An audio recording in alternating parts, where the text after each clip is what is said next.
हाँ दोस्तों, बिल्कुल सही पढ़ा आपने। आप अपने 25 साल के लोन को 10 साल में खत्म कर सकते हैं, 15 साल के लोन को 7.5 साल में खत्म कर सकते हैं। और इसके लिए आपको कुछ बहुत एक्स्ट्रा करने की जरूरत नहीं है, आपको पेट काटने की जरूरत नहीं है, आपको दुख सहने की जरूरत नहीं है, आपको कुछ एक्स्ट्रा दिमाग लगाने की जरूरत नहीं है। क्या करना है इसके लिए, यही तो मैं आपको इस वीडियो में बताने वाला हूँ। तो दोस्तों, अगर आप चैनल पर नए हैं तो चैनल को सब्सक्राइब जरूर कर ले। मेरा नाम है प्रणव प्रकाश और आप देख रहे हैं दी वैल्यू माइंडसेट। दोस्तों, थोड़े से फाइनेंशियल डिसिप्लिन के साथ में, थोड़े से फाइनेंशियल लिटरेसी के साथ में हम चाहें तो अपना बहुत सारा पैसा बचा सकते हैं और अपने बड़े बड़े लोन्स को कम टाइम में ही खत्म कर सकते हैं।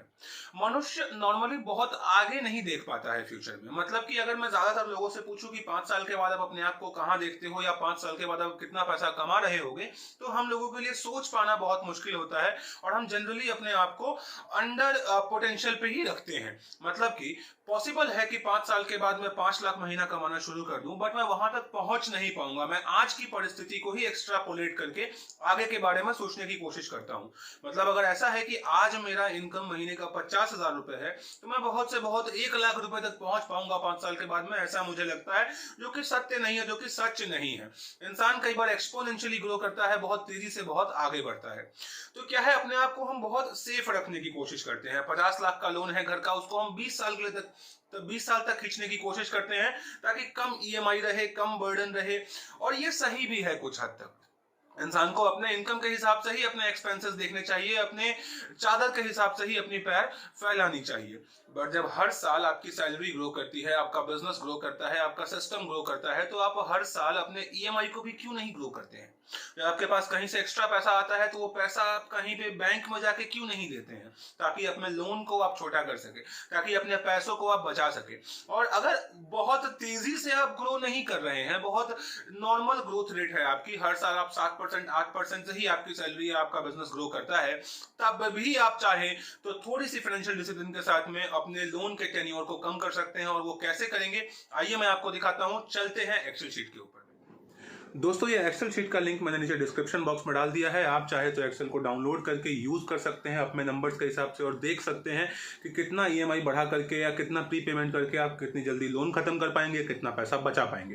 दोस्तों, ये एक्सेल शीट बनाने में बहुत मेहनत लगती है, बहुत टाइम जाता है, वीडियो बनाने में बहुत रिसर्च और बहुत टाइम जाता है। तो अगर आप यहाँ तक वीडियो में आ गए हैं तो शायद आपको ये वीडियो पसंद आ रही है, तो लाइक का बटन जरूर दबाएं। आपका शायद 1 मिनट लगेगा, बट मेरे और मेरे चैनल के ग्रोथ के लिए, मेरे मोराल के लिए ये बहुत अच्छा है। दोस्तों, आइए हम शुरू करते हैं। तो यहाँ पे मैंने कुछ नंबर्स लिए हैं। चलिए नंबर्स को थोड़ा चेंज करते हैं ताकि हम देख सके कि ये बहुत डायनामिक है। तो मान के चलते हैं कि हमने 50 लाख रुपए का एक घर खरीदने की इच्छा हमारी होती है। 50 लाख रुपए का एक हम घर खरीदते हैं और उसके लिए हम 20% के आसपास डाउन पेमेंट कर देते हैं। चलो 22% डाउन पेमेंट कर देते हैं। तो उसके बाद 39 लाख रुपए का हमारा लोन अमाउंट बनता है, जो कि हमको बैंक से लोन लेना है। होम लोन के ऊपर में जनरली 9% के आसपास का रेट ऑफ इंटरेस्ट रहता है। इसको हम थोड़ा कॉम्प्लिकेटेड करते हैं, 8.95 रख देते हैं और जो हमारा लोन का टेन्योर है उसको हम 20 साल का रहने देते हैं। तो दोस्तों, आप देख सकते हैं कि जो हमारा ईएमआई है वो 34,964 रुपए के आसपास का बन रहा है। मतलब कुल मिलाकर के ऑलमोस्ट 35,000 रुपए हर महीने हमको ईएमआई के रूप में देना पड़ता है।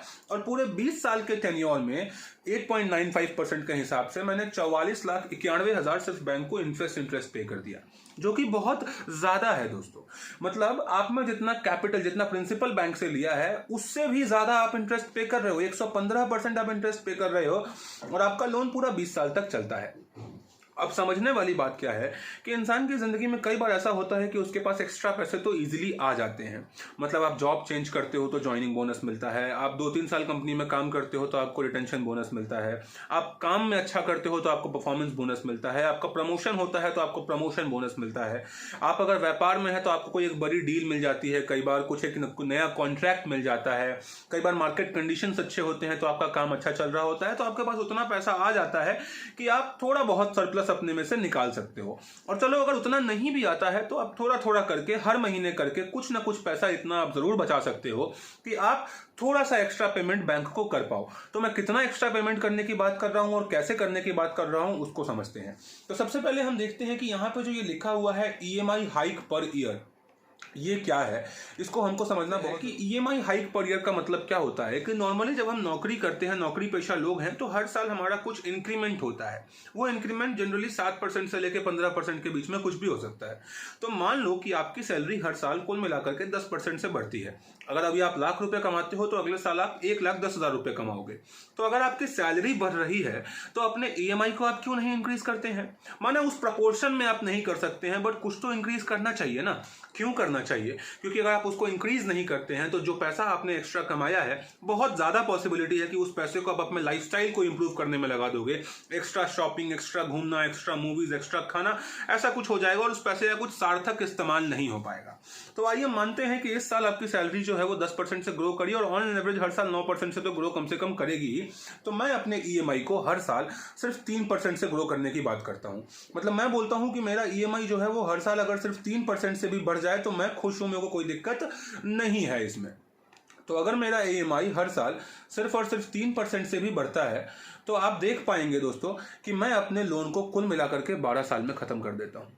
मतलब कि मैं कुल मिलाकर के 15,51,000 रुपए का कम इंटरेस्ट पे कर रहा हूं अपने बैंक को। इतना पैसा मैंने अपने लिए बचाया है।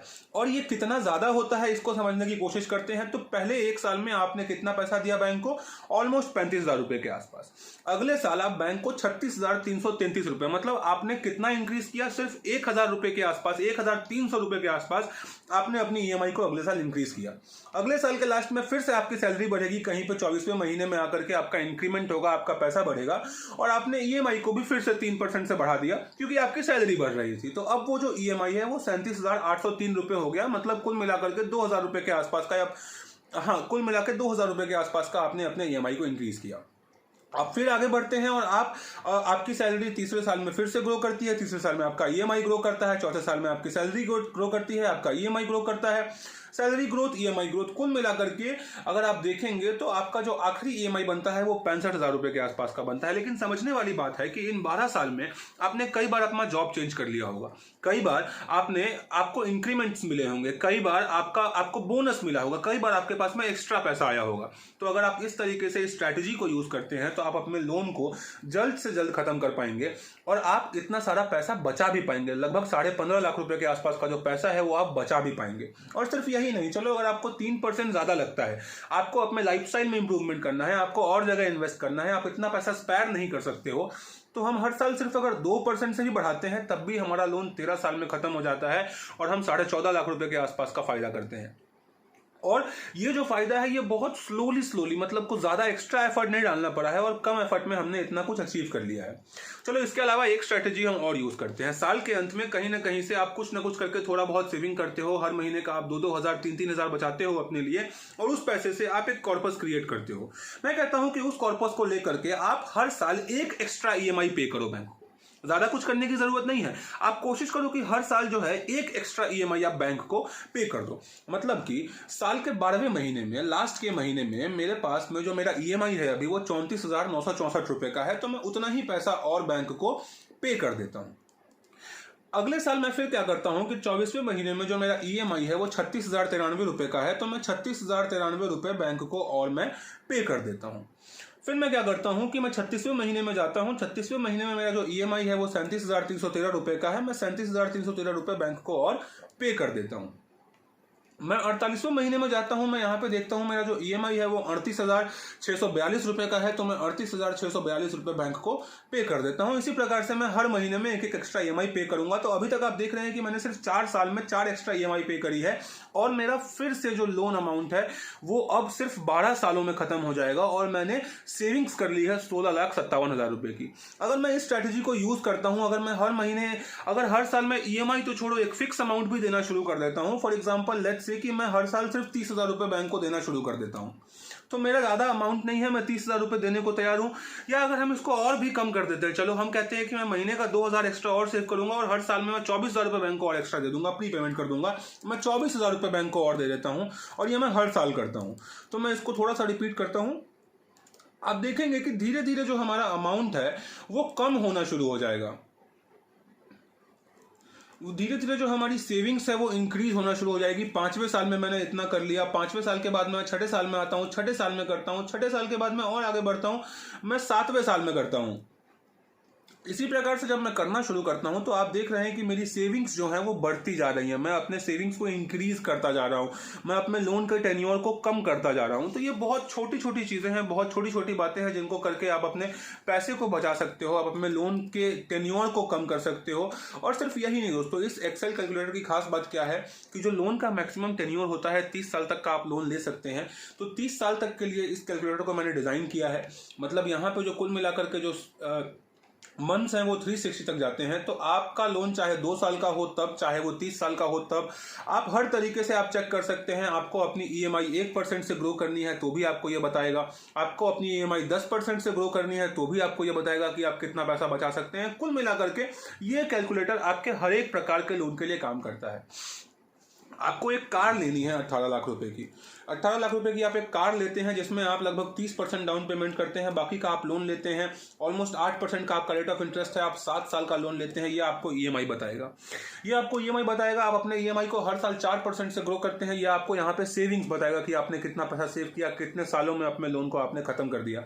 इस तरीके से दोस्तों ये आपको बताएगा। आप यहाँ पे प्री पेमेंट कर देते हैं 1 लाख रुपए का 20वें महीने के अंदर में, ये आपको बताएगा कि टोटल पैसा आपने कितना बचाया है और कितना पैसा आप कितने सालों में आपका लोन खत्म हो जाएगा। तो दोस्तों बहुत काम की चीज है। उम्मीद करता हूं कि इस एक्सेल कैलकुलेटर को आप डाउनलोड करेंगे, डाउनलोड करके अपने हिसाब से आप इसको यूज करेंगे, इसका फायदा उठाएंगे, इसका लाभ लेंगे।